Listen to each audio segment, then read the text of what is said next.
साथियों नमस्कार। स्वागत है आप सभी का आपके अपने चैनल साइंस टॉप में। आज हम साइंस टॉप में वर्ष 2019 में यूपी पीसीएस प्रीलिम्स में जो भी क्वेश्चंस एनवायरमेंटल सेक्शन से पूछे गए थे हम उसके बारे में आज डिस्कस करेंगे। ठीक है, एनवायरमेंट से 2019 में बहुत ही ज़्यादा क्वेश्चन आए थे, करीब 23 क्वेश्चन आए थे, 22 से 23 क्वेश्चन। आइए उनका जल्दी जल्दी हम देखने की कोशिश करते हैं। चलिए, पहला क्वेश्चन हमारा कह रहा है इकोसिस्टम के संबंध में निम्न में से क्या सत्य है। ठीक है, what is correct on the behalf of ecosystem. Ecosystem के बारे में क्या सही है। पहला कह रहा है प्राथमिक उपभोक्ता उत्पादक पर न्यूनतम रूप से आश्रित है।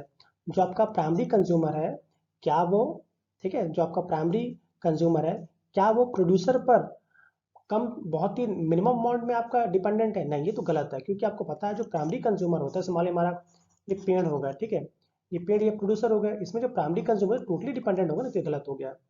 प्राथमिक उपभोक्ता उत्पादकों की संख्या से अधिक होते हैं, ये तो बिल्कुल पॉसिबल नहीं है। आपको पता है कि सबसे अधिक पेड़ होते हैं, छोटे छोटे आपके प्लांट्स होते हैं, इनकी संख्या ज्यादा होगी तभी तो इनको प्राथमिक उपभोक्ता खाएगा, तो ये भी आपका गलत हो गया। फिर कह रहा है उत्पादक प्राथमिक उपभोक्ता से अधिक होते हैं। हाँ बिल्कुल ये सही है कि जो जो उत्पादक होंगे भाई नंबर में ज्यादा होंगे तभी तो उनको प्राथमिक उपभोक्ता खाएगा, तो ये वाला हमारा सही लग रहा है। नेक्स्ट कह रहे हैं द्वितीय उपभोक्ता अधिकतम होने के साथ साथ बहुत ही शक्तिशाली नहीं। तृतीय उपभोक्ता अधिकतम नहीं, सबसे अधिक जो होता है किसी भी इकोसिस्टम में वो आपका प्रोड्यूसर होता है, तो ये गलत हो जाएगा। ठीक है, तो ऑप्शन हमारा कौन सा सही है, सी। आइए अगला देखते हैं। सेकंड क्वेश्चन हमारा कह रहा है सुपोषण के संबंध में निम्नलिखित में से कौन सा से कथन सही है। सुपोषण, सुपोषण को बोलते हैं यूट्रिफिकेशन बोलते हैं, यूट्रिफिकेशन बोलते हैं। सुपोषण का मतलब ये होता है जैसे मान लीजिए हमारे घरों से जो, ये मान लीजिए एक आपका तालाब है, ठीक है, हमारे घरों या नदी है जो भी समझ जाइए, हमारे घरों से जो भी सीवेज का वाटर निकलता है या नालियों का पानी निकलता है, किचन का पानी निकलता है, इसमें बहुत ज़्यादा न्यूट्रिएंट होते हैं। ठीक है, अपशिष्ट पदार्थ जो हमारे हमारे लिए अपशिष्ट है, बट वो प्लांट्स के लिए, कुछ छोटे एनिमल्स के लिए वो न्यूट्रिएंट होता है। वो जब आपका सीवेज का पानी, हमारे किचन का पानी, ये सब पानी जब होके आपके किसी तालाब में जाता है, तो ये बहुत ही ज़्यादा इसकी न्यूट्रिएंट वैल्यू को बढ़ा देता है, इसको बहुत ज़्यादा ये रिच कर देता है, जिसके चलते जो इसमें एल्गीज होते हैं, जो इसमें एल्गीज होते हैं, जलकुंभी होते हैं, उनको बहुत ज़्यादा न्यूट्रिशन मिलता है, उनको बहुत ज़्यादा पोषण मिल गया जो उन्हें चाहिए होता है।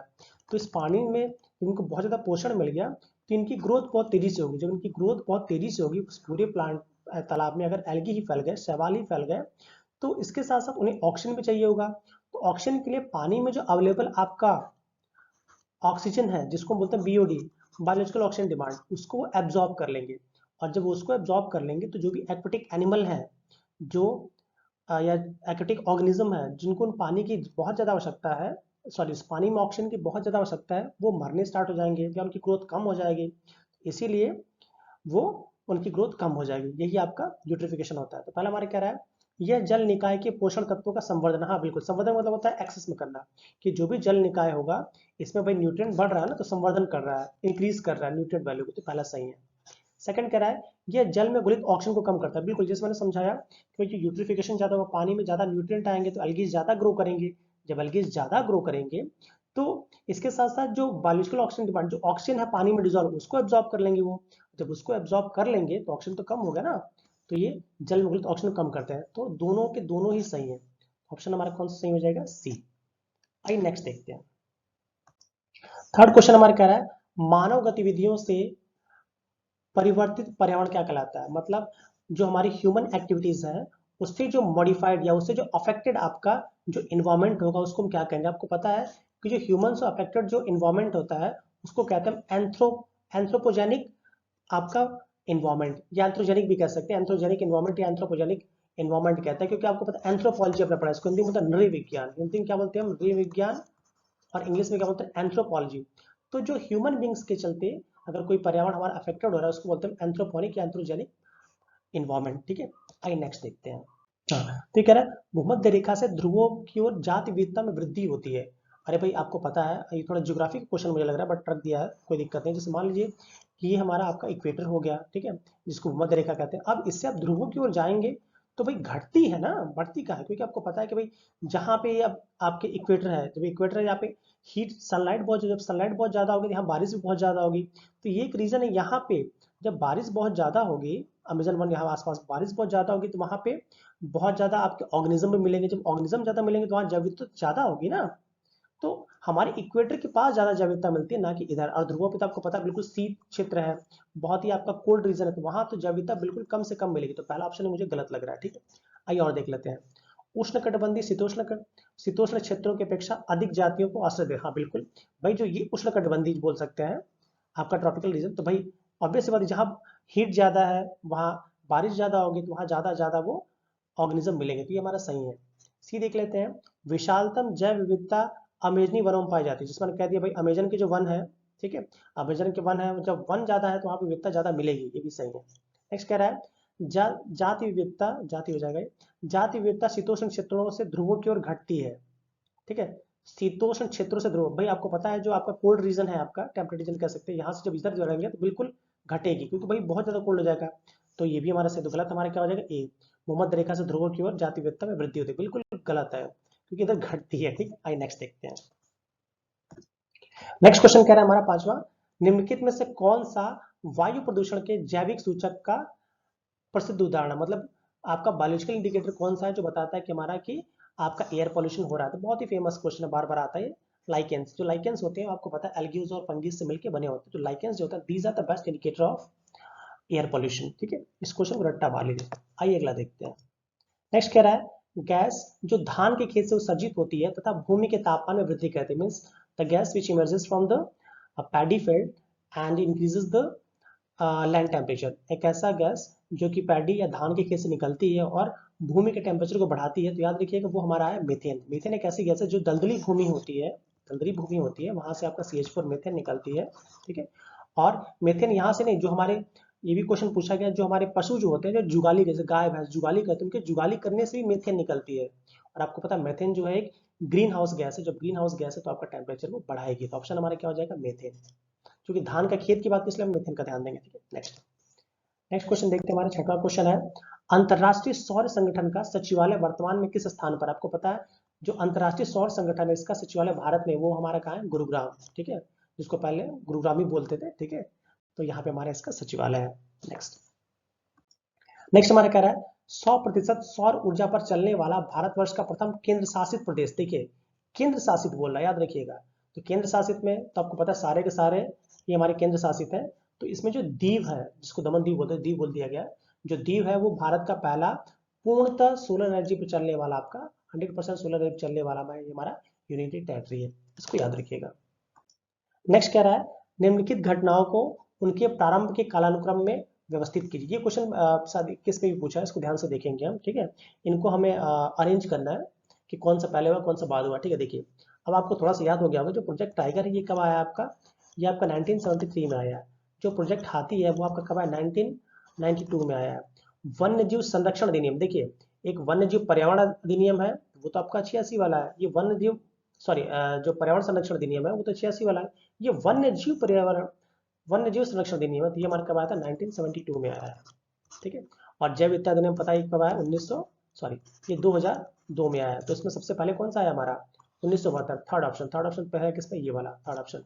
अब 72 के बाद 73 आता है, तो 73 हमारा कौन सा है, प्रोजेक्ट टाइगर, प्रोजेक्ट टाइगर हो गया। उसके बाद कौन सा प्रोजेक्ट आते हो लास्ट में, तो आपका सी ऑप्शन सही हो जाएगा। इसी तरह धीरे धीरे एलिमिनेट करके हम बढ़ाते हैं। आइए नेक्स्ट क्वेश्चन देख रहे हैं, पर्यावरणीय कुजरनेट्स वक्र, वक्र पर्यावरणीय क्षति एवं प्रति व्यक्ति जीडीपी के मध्य संबंध दर्शाता है। मतलब जो कुजरनेट्स आपके कर्व्स होते हैं, ये जो आप कह सकते हैं इन्वायरमेंटल, जो इन्वायरमेंटल लॉस हो रहा है और जो पर कैपिटा जीडीपी के बीच में रिलेशनशिप शो करता है।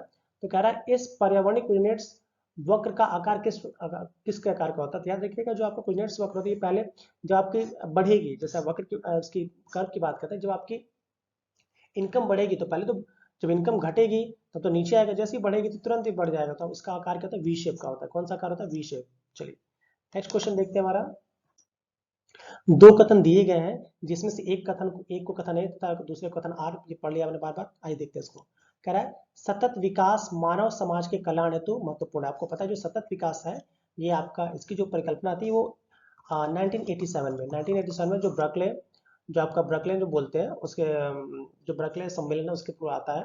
तो सतत विकास मानव कल्याण के, मानव समाज के कल्याण हेतु महत्वपूर्ण है, बिल्कुल आवश्यक है। क्योंकि सतत विकास का मतलब ये होता है कि हम ऐसा विकास करें कि हम अपना जो फ्यूचर आने वाले जो फ्यूचर जनरेशन है उनके लिए हम कुछ ना कुछ बचा के रखें धीमे धीमे। हाँ तो पहला सही है। दूसरा आर कह रहा है सतत विकास से अभिप्राय ऐसे विकास है जो भावी पीढ़ियों की जरूरतों को पूरी करने की योग्यता को प्रभावित किए बिना वर्तमान समय की आवश्यकता को पूरी करते। बिल्कुल ही दोनों सही है, क्योंकि भाई सतत विकास तो मानव कल्याण की जरूरी है ही है।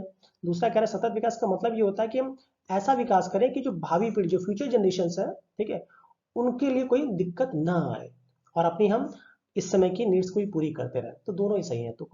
तो ए आर की सही व्याख्या, ए और आर दोनों सही, तो ए आर की सही व्याख्या, ऑप्शन हमारा ए सही हो जाएगा। आइए नेक्स्ट देखते हैं। नेक्स्ट कह रहे हैं निम्नलिखित में से भारत के संविधान के किसमें पर्यावरण संरक्षण एवं संवर्धन तथा वन एवं वन्य जीव की रक्षा के प्रावधान किए गए। आपको पता है जो आपका पर्यावरण संरक्षण अधिनियम है, ये आपका राज्य के नीति निर्देशक तत्वों में भी है। राज्य के नीति निर्देशक मतलब कह सकते हैं कि टीपीएसपी भी है। इसके साथ साथ जो आपके मूल कर्तव्य जो 51 क में दिए गए हैं, इसमें भी है।